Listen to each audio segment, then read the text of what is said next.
예수 그리스도의 복음. 그래요. 예수 그리스도의 복음. 자, 그 하나님은 이 땅에 말씀을 보내셔서 저 하나님의 성품이 어떠한 것인지, 또 말씀을 보내셔서 정말 하늘의 영계의 세계가 어떤 것인지 그 하나님 나라를 보게 하시고, 또 하나님의 성품을 우리에게 알게 해주시기 위해서 하나님께서 무엇을 우리에게 보내셨느냐? 따라합시다. 말씀.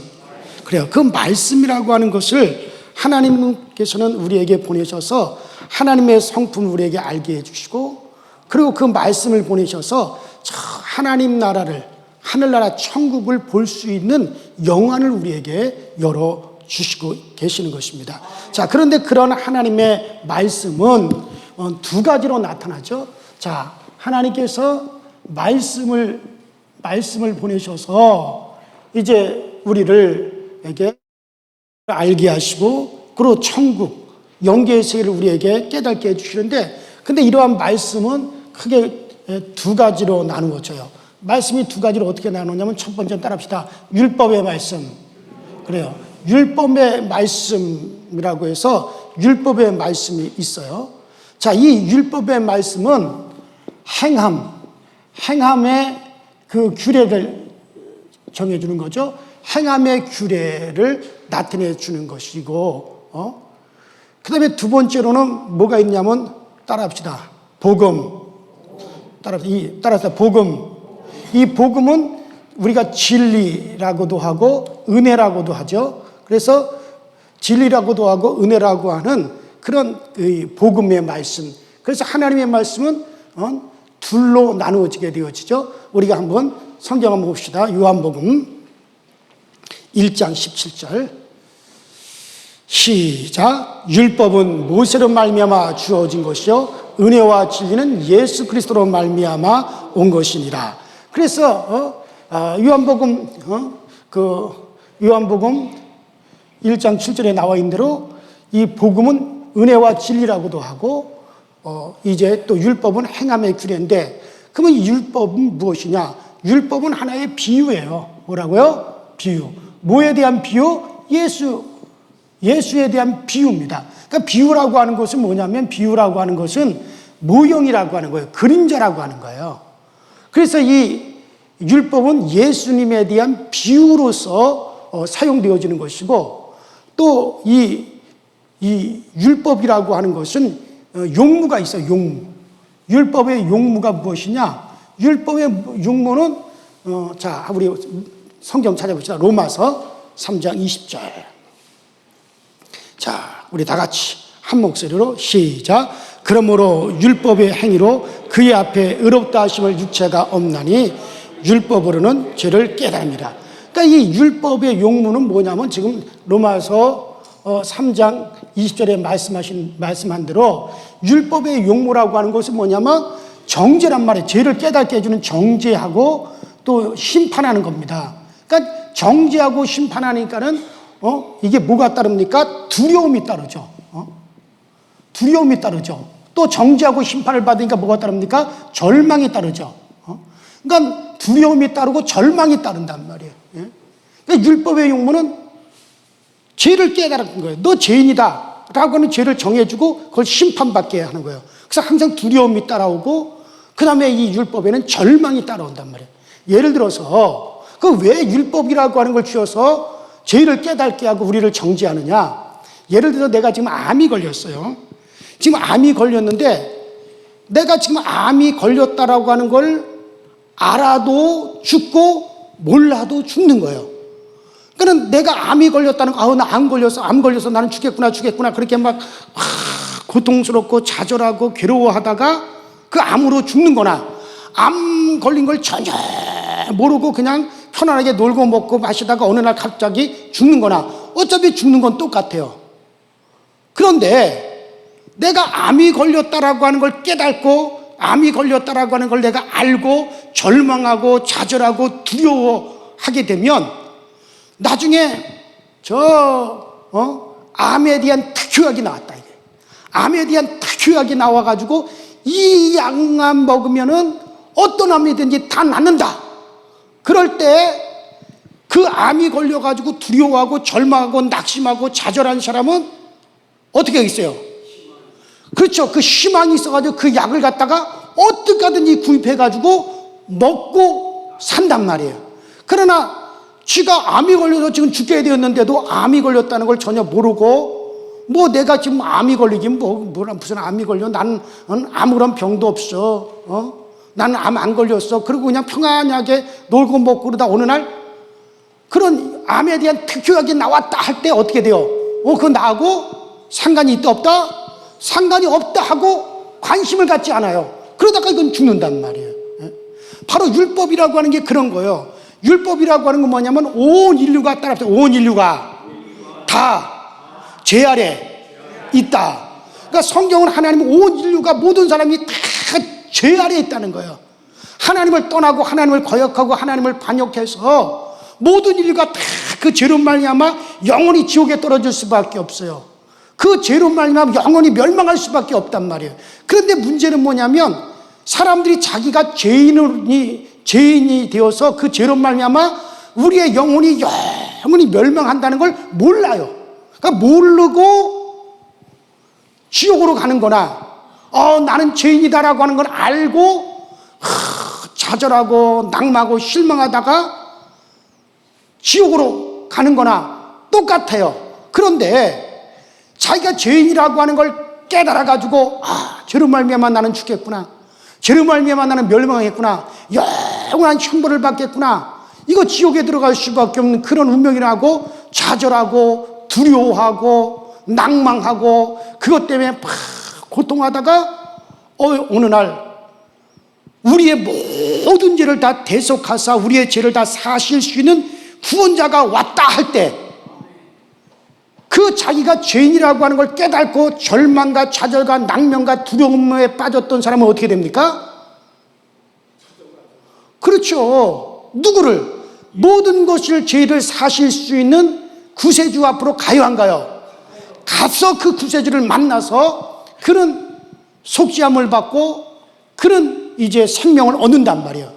그러나 어차피 죽긴 죽는데 자기가 정죄를 받지도 않고 죄인이라고 하는 걸 깨닫지도 않은 사람은 구세주가 와서 너희가 죄사함 받는다, 누구든지 내게로 와라, 그러면 너희가 속죄함을 받는다, 너희가 생명을 얻는다라고 아무리 하더라도 나하고는 나에게는 해당이 안 돼 하고 그 예수를 영접하지 않는 거란 말이에요. 무슨 말이 이해가 되겠어요? 그러니까는 율법의 용무라고 하는 것은 바로 그거예요. 자, 오늘날 마찬가지예요.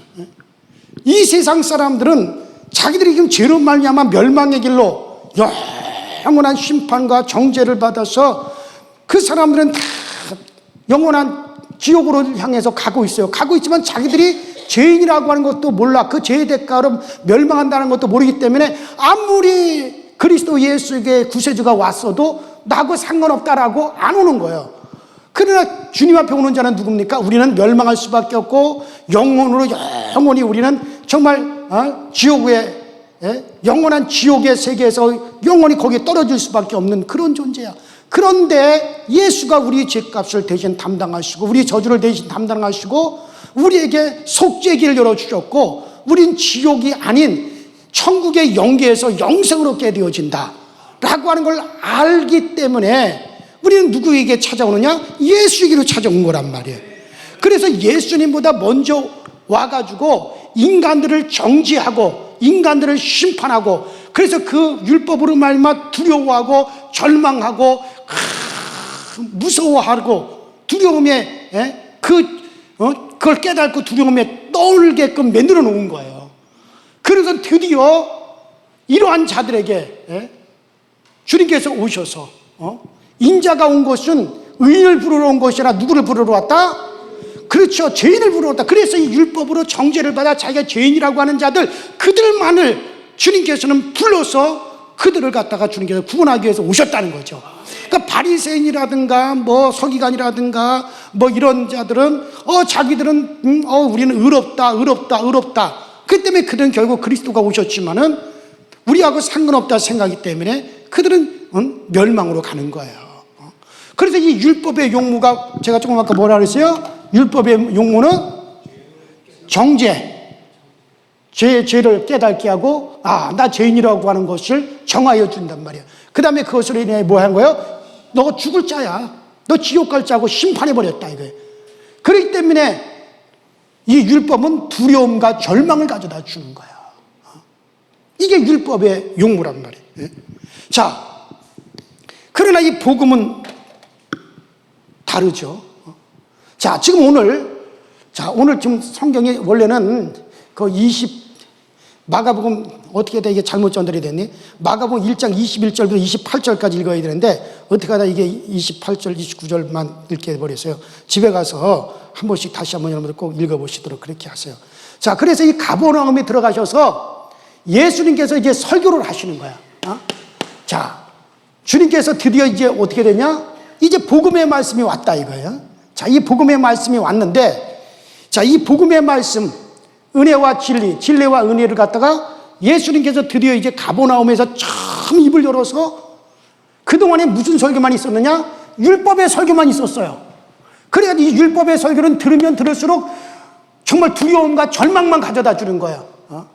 그런데 드디어 예수께서 오셔서 드디어 복음의 설교를 딱 시작을 했단 말이에요. 가버나움이라고 하는 곳에서 최초로 입을 열어서 이제 가르쳤을 때 어떤 현상이 일어나느냐? 이 설교를 듣더니 사람들이 뭐라 그러냐? 따라합시다.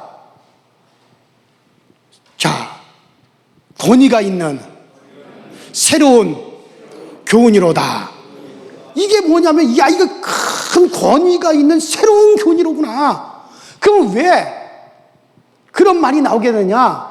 이걸 보세요. 아까 제가 그동안 그들이 들었던 설교는 어떤 설교냐? 율법의 설교만 들었기 때문에 율법의 용무 자체가 정죄하고 심판하는 것에 두려워하고 절망하는 거란 말이에요. 근데 이 복음이라고 하는 것이 뭡니까? 이 복음은 우리에게 뭘 줍니까? 죄사함을 준단 말이에요. 또 죄사함만 줍니까? 뭘 줍니까? 소망을 준단 말이에요. 또 뭘 줍니까? 우리 영혼의 자유를 준단 말이에요. 이 복음을 들으니까 뭐가 생겨납니까? 기쁨이 있단 말이에요. 또 복음을 들으니까 뭐가 있습니까? 평안이 넘쳐난단 말이에요. 그러니까는 예수 그리스도께서 복음의 말씀을 하니까는, 그러니까 이 사람들이 거기서부터 뭐가 나오느냐? 죄사함의 은총이 주어지니까는 기쁜 거예요. 영혼이 막 자유하는 거예요. 영혼이 막 자유하니까는, 영혼이 그런 억눌린 데서 그 영혼이 풀려지니까는, 그러니까 뭐가 나오느냐? 거기서 뭐가 나타나요? 귀신이 막 떠나간단 말이에요. 귀신이 떠나가고 병자가 어떻게 돼요? 병자가 막 고침을 받고, 그러니까 사람들이 뭐라고 그러냐? 야, 이건 그동안 전혀 우리가 들어보지 못했던, 따라합시다, 권위 있는 새로운 교훈이로다. 그래서 이게 뭐냐면 새롭다 이거예요. 새로운 교훈이다라고 그렇게 얘기를 했단 말이에요. 그러니까 왜 이렇게 얘기하느냐? 이거는 다르기 때문에 그러는 거예요. 자, 그래서 여러분들, 우리 사람이 영이 있고 혼이 있고 그 다음에 육체가 있다고 합시다. 자, 그러면은 이게 육체인데, 이게 이제 혼이고 이게 이제 영인데, 사람이 영과 혼과 육이 있어요. 그런데 그동안에 이 율법은 어디만 터치한 것이냐? 율법은 어디만 터치했어요? 아까 제가 그랬죠. 행함의 규례니까 어디만 터치한 거예요? 그래서 육체만 터치했다 이거예요. 육체만 건드린 거예요. 육체만. 그래가지고 이 율법을 안 지키면 육체가 저주를 받고, 육체의 저주가 오고, 또 율법을 잘 지켜서 행하면 뭡니까? 이 육체가 복을 받아요. 뭘 받아요? 복을. 그러니까 이 땅에서 잘 되고, 이 땅에서 잘 먹고 잘 살고, 이 땅에서 형통한다 이거예요. 이걸 가리켜 따라합니다. 육체의 복. 무슨 복이요? 이게 육체의 복이란 말이에요. 그러니까 이걸 못하면 뭐가 오고? 육체의 저주가 와서 이 육체가 저주를 받아요. 병이 들든지 저주를 받아가지고 이게 조상 대대로 우환이 들끓는다든지, 또 육체가 저주를 받아가지고 그 다음에 하는 것마다 안 된다든지, 아니면 저주를 받아 죽는다든지 이런 식으로 육체를 갖다 건드리는 거예요. 육체를 자꾸 건드렸단 말이에요. 그래서 이 육체 이상을 더 넘어가지 못해요. 그저 기껏해봤자 율법은 육체만 건드린 거예요. 육체만 타치한 거예요. 자, 그러나 이 복음, 은혜와 진리의 이 말씀은 무엇을 건드려요? 그렇죠. 영을 건드린단 말이에요. 영을 터치하신단 말이에요. 그래서 이 영을 터치하기 때문에 그래서 이 복음이 말씀을 들으면 어디에 변화가 옵니까? 내 영혼에 변화가 오는 거예요. 먼저 그동안 우리가 죄로 말미암아 꽉 눌려 있었던 죄로 말미암아 꽉 눌려 있었던 우리의 영혼이 내 영이 뭐가 돼요? 이게 죄의 사함을 싹 받으니까 내 영혼의 자유가 막 주어지니까는 야, 율법에서는 두려움과 절망이 있었는데 내 영혼으로부터 뭐가 몰려오기 시작해요? 기쁨이 이상하게만 몰려오기 시작한다. 평안이 막 몰려오기 시작한다 이거예요. 그 죄사함이 있으니까 내 영혼이 속박해서 건짐을 받으니까는 여러분, 그러니까 타이어가 뻥꾸가 나면 어떻게 돼요? 타이어가 뻥꾸가 나면 그냥 거친 데를 못 가요. 바위도 못 넘어가요. 그러니까 여러분 보세요. 타이어가 이렇게 옛날에 타이어가 이렇게 보면 그 안에 뭐가 들어있어요? 주부가 들어있죠. 주부. 그래요, 안 그래요? 그러니까 요새는 이렇게 이제 뭐 주부가 없지만 옛날 타이어는 다 주부가 있잖아요. 안에. 그래가지고 이 안에 공기를 딱 집어넣으면 이게 팡팡팡팡팡팡팡팡팡팡팡 팽창이 돼가지고 이게 타이어가 빵빵해지면 어떻게 돼요? 아무데도 막 돌멩이도 넘어갈 수 있고 자갈밭도 지나갈 수 있고 막 연못도 막 지나가고 막 그렇게 하죠. 근데 여기 바람이 나가서 이게 공기가 쭉 하고 공기가 빠져버렸다. 그럼 어떻게 돼요? 타이어가 바람이 쭉 빠지면 어떻게 돼요? 쭈글쭈글쭈글쭈글쭈글쭈글쭈글쭈글쭈글쭈글쭈글쭈글쭈글쭈글해져요. 그럼 타이어가 쭈글쭈글쭈글해지면 가요, 못 가요? 못 가요. 여기 뻥꾸나. 근데 이 뻥꾸난 걸 갖다 이게 떼어가지고 다시 여기 바람이 팽팽하게 바람이 일어나면 어떻게 돼요? 여기가 다시 팽팽하게 돼요, 안 돼요? 이게 살아나게 되면 그 다음엔 또 어떻게 돼요?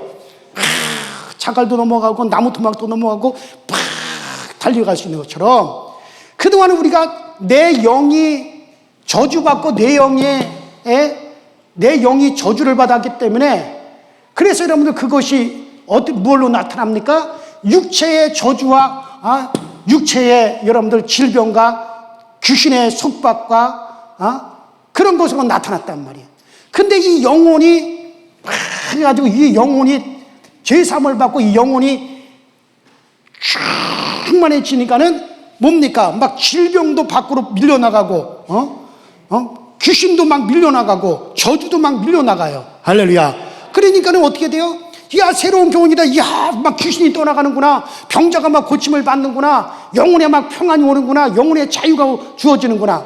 그래가지고 이 복음을 들음으로 말미암아 이 영에 나타나는 것이 무엇입니까? 따라합시다. 신령한 복. 신령한 복이다 이거예요. 그러니까는 여러분들 보세요.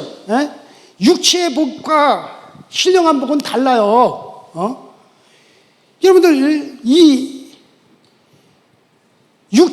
육체라고 하는 것에 저주를 받고 육체가 복을 받아봤자 그거는 여러분들 불과 몇십 년입니다. 그러니까 신령한 내 영혼이 복을 받는 이 신령한 복이라고 하는 건요 영원한 거란 말이에요. 그래서 신령한 복을 받는 거 이게 신령한데 내 영혼에 신령한 복이 주어지고 여러분 내 영혼이 소생한단 말이에요. 뭐래요? 내 영혼이 막 소생을 한단 말이에요. 이걸 가리켜서 따라합시다. 신령한 복. 그러니까 여러분들은 솔직히 말해보시오. 이 복을 받고 싶어요? 이 복을 받고 싶어요? 거짓말하지 마시오. 뭐 신령한 복은 그건 뭐 나중에 두 번째 주고 당장에 진짜 뭐 배부르게 먹고 내일 모레 산수갑상 가는 한이 있어도 오늘 내가 배꼽 터지게 먹고 오늘 그냥 실컷 줄고 떵떵거리며 살아났으면 좋겠다. 그런 마음이 지금 가득할 거란 말이에요. 그러나 그래 봤자 여러분들 그거 몇 년이나 그거 좋겠어요. 그러나 여러분 이 신령한 복은요 내 영혼이 복을 받는 건 영원한 거란 말이에요. 그 영원한 생명이요, 영원한 상급이요, 영원한 안식이요, 영원한 평안이란 말이에요. 예? 그러니까 우리 주님께서 주시기를 원했던 것은 뭐냐면은 신령한 복을 우리에게 주시려고 하는 것이지 어떤 육체의 복을 주시려고 하는 게 아니란 말이에요.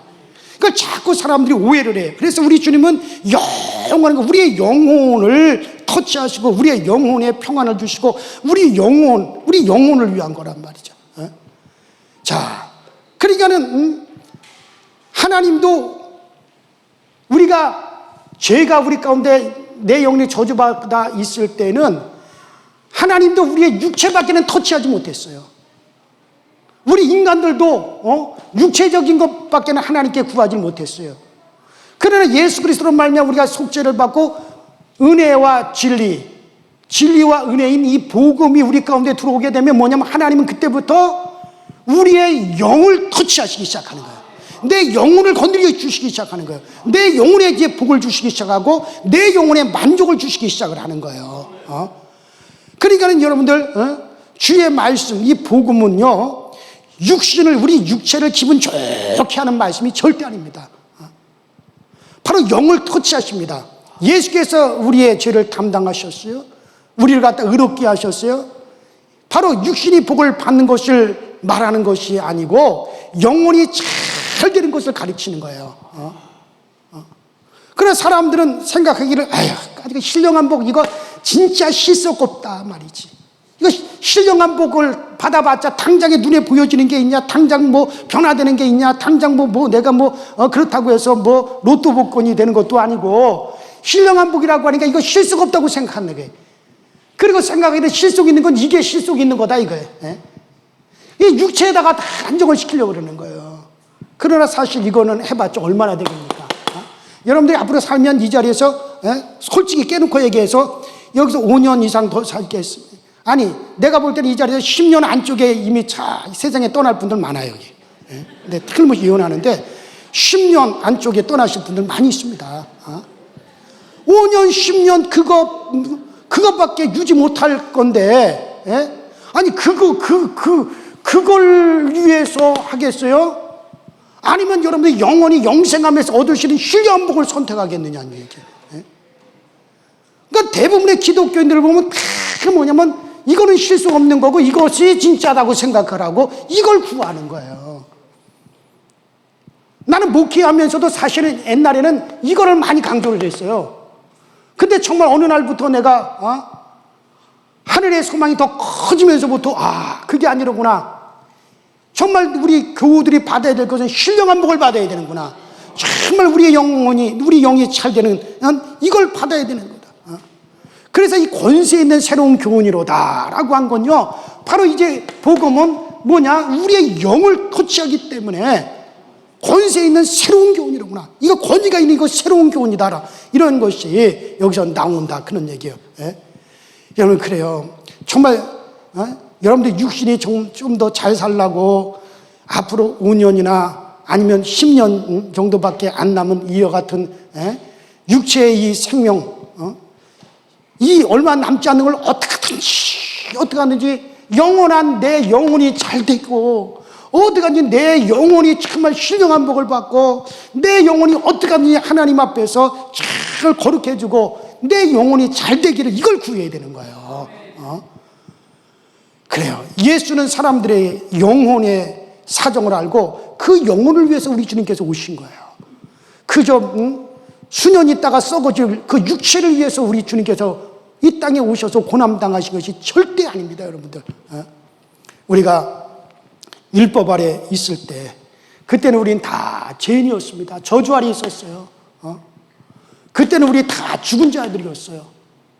그러나 이제 우리가 정말 그리스도 예수는 말미암아 복음 아래, 은혜와 생명 아래로 우리가 다 옮겨졌잖아요. 자, 하나님께서는 절대로 죽은 자들과 대화할 수 없어요. 우리 인간들도 영원히 죽은 상태에서는 절대로 하나님과 만남을 가질 수가 없어요. 영이신 하나님과 만남을 가질 수 없어요. 그런데 사랑하는 여러분들, 성령이, 오늘 성령 강림 주일인데 정말 하나님으로부터 주의 성령이 우리 영혼에 딱, 성령이 내 영혼에 딱 임하면서부터 모든 게 여러분들 달라지기 시작하는 거예요. 예수 그리스도로 말미암아, 그리스도 말미암아 우리가 속죄함을 받은 우리들에게 따라합시다. 성령이 임하신다. 그래요. 성령이 임하는 순간에 어떤 일이 벌어집니까? 우리가 사도행전 2장에 보면 성령이 임하는 순간, 정말 예수 그리스도로 말미암아 속죄함 받고 제사함을 받은 그들이 오순절 마가의 다락방에 모여가지고 주님이 부탁하신 대로 예루살렘을 떠나지 않고 그들이 간절히 전혀 기도에 힘썼을 때, 그들에게 정말 성령이 그들의 영혼에, 정말 그들의 영에 성령이 임했어요. 그래서 여러분들, 주와 합하는 자는 한 영이라고 한 대로 정말 성령이 우리 영에 들어와서 하나의 영이 되어버렸다 이거예요. 그래서 이때 성령이 임하자 그들에게 어떤 현상이 나타났느냐? 자, 한번 자, 성경 찾으다 고린도전서 14장 2절 시작. 방언을 말하는 자는 사람에게 하지 아니하고 하나님께 하나니 이는 알아듣는 자가 없고 영으로 비밀을 말합니다. 그렇죠? 성령이 임하는 순간 사도행전 2장에 보니까 그들이 방언을 말하기 시작했다. 이게 방언. 자, 그러니까 그들이 막 방언을 하죠. 근데 이 방언이라고 하는 게 뭐냐? 따라합시다. 내 영이 하나님께 말하는 것이라. 그러니까 이때부터 이제 영이 살았으니까는 예수 그리스도로 말미암아 저주받은 내 영이 주 예수 그리스도의 속죄로 말미암아 내 영이 살았고, 그리고 살은 내 영에 성령이 임하니까는 그 다음에 방언이 터져 나왔다. 그럼 이 방언이라고 하는 게 뭐냐? 방언이라고 하는 것은 내 영이 하나님께 말하는 것이다. 이게 이제는 내 영이 살았으니 하나님께 말할 수 있어요, 없어요? 과거에는 율법 아래 있을 때는 우리가 하나님 앞에 말할 수도 없고, 하나님도 우리도 하나님 앞에 갈 수도 없고, 하나님도 우리에게 말할 수 없는 그런 상황이었는데, 이제는 복음으로 말미암아 내 영이 살았고 성령이 임하니까 이제 내 영이 하나님께 말한다 이거, 이제 막 직구한다 이거예요. 자, 고린도전서 2장 11절 또 읽어보십시다. 시작. 사람의 일은 사람 속에 있는 영위에 누가 알리오? 이와 같이 하나님의 일도 하나님의 영위에는 아무도 알지 못해. 사람의 사정은 사람 속에 있는 영이 바로 모든 사정을 다 안다 이게. 하나님의 사정은 하나님의 영이신 성령이 알고, 우리 인간의 사정은 누가 제일 잘 아느냐? 내 영이 제일 잘 안다 이거예요. 내 영이 앞으로 지옥 갈 것이니 천국 갈 것이니, 앞으로 내 영이 정말 복을 받을 것이니, 내 영이 신령한 복이 있는지 아니면 내 영에 저주가 있는지, 내 영이 영광 가운데 갈 것인지 뭐 어떤 것인지, 이거는 내 영이 제일 잘한다 이거예요.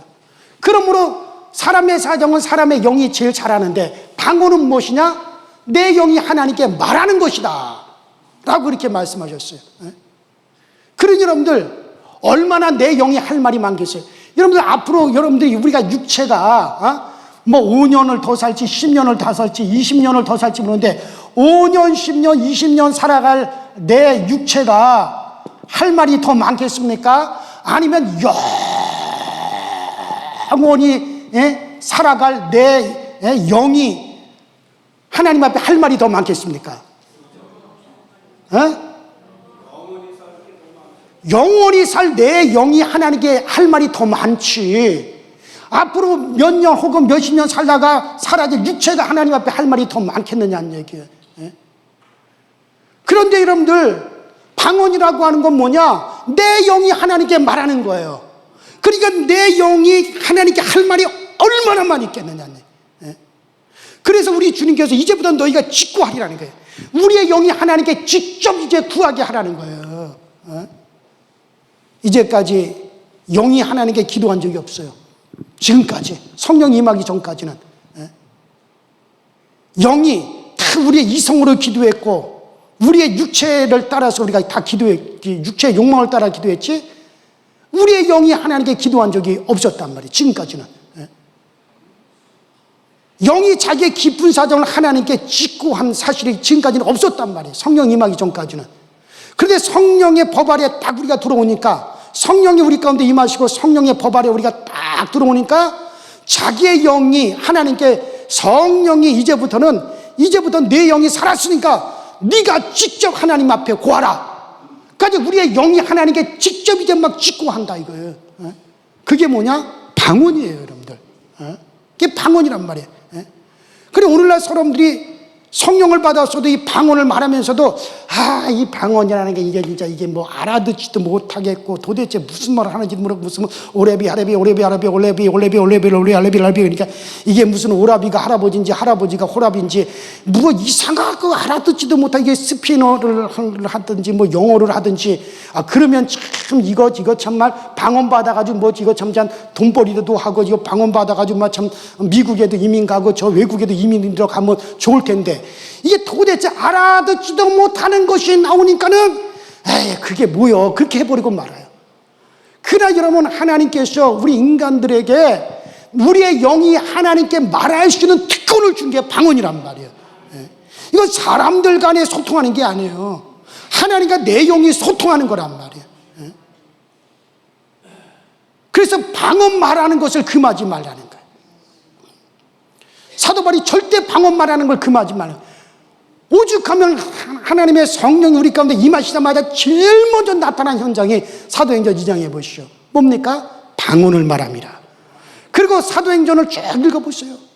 어디 가든지 성령이 임하는 장소마다 다 고넬료의 집에서도 방언을 하죠. 에베소에서도 방언을 하죠. 사마리아 교회 가서도 방언하죠. 성령께서 임하는 곳곳마다 다 막 방언이 터져서 막 방언을 했단 말이에요. 근데 오늘날 얼마나 많은 사람들이 방언을 무시하느냐 말이에요. 이게. 나중에 그것도 심판받아 하나님이 준 거. 방언하다 보면 하다 뭐 혓바닥이 나오지 뭐 침 튀우지. 저건 뭐 불경건스럽고 이상하다. 좀 여러분 그건 사람이 판단할 게 못해요. 나는 혓바닥이 여기까지 땅바닥이 쭉 여기 바닥까지 내려온다 하더라도 저는 할 거예요. 왜? 하나님이 주신 거니까. 사람들 보기에는 어떠하든지. 난 진짜 방언하면서 혓바닥이 여기까지 떨어진 사람도 봤어요. 방언하면서 콧물이하고 이 사람이 이렇게 엎드려서 이렇게 앉아서 기도하는데 콧물이 쭉 연결돼 가지고 바닥까지 이렇게 연결이 돼 끊어지지도 않고. 와, 그것도 학교 선생님이 그러더라고. 그런데도 그냥 막 눈물 잘잘 흘리면서 콧물을 흘려가면서 혀가 여기까지 나오는데도 막 랄랄랄랄랄랄고 하는데 난 그게 수치스럽지 않더라고요. 얼마나 아름다운지 몰라요. 그의 영이 하나님께 육체의 모습이 어떻든 간에 상관없는 거예요. 이걸 가지고 비난하고 판단거리가 못 돼요. 여러분 그래요. 자, 그러니까 이제까지 우리가 율법 아래 있는 자들은 그 영이 하나님께 절대로 비밀을 말할 수가 없었어요. 그러나 성령의 밥 아래 들어오니까 이제부터는 정말 우리의 영이 하나님께 직구한다. 직접 이제 우리의 사정을 다 하나님께 구하는 거예요. 그래서 이 성령이만 방언을 말하고 막 회개하고 통회하고 자복하고, 왜냐면 이게 내 영혼에서 이게 막 터쳐나오는 거거든요. 이게 막 밖으로 밀어내는 거거든요. 그게 막 나오는 거예요.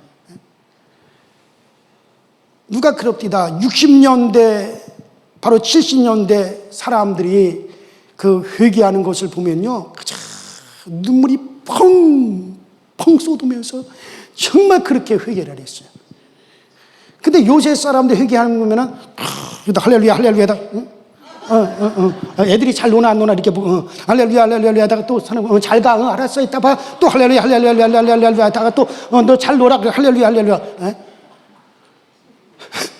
뭔가 요새는 좀 그런 게 없을까? 저희 어렸을 때 우리 학생 때 보면 정말 교회에서 막 회개 운동이 벌어지면 근데 요새는 어느 집회 어디 가든지 그런 모습이 없더라고요. 여러분들 이게 그래서 저게 회개인지 아닌지 진짜 도대체 알 수가 없어요. 그래요, 여러분들. 정말 우리는 왜 가버나움에서 예수님이 입을 열어 처음으로 설교를 시작을 했어요. 지금까지 율법의 설교밖에 없었으나 주님께서 입을 열어 처음으로 복음을 전했을 때 나타난 현상이 뭐냐? 이야, 권위가 있는, 이거 정말 새로운 교리로다.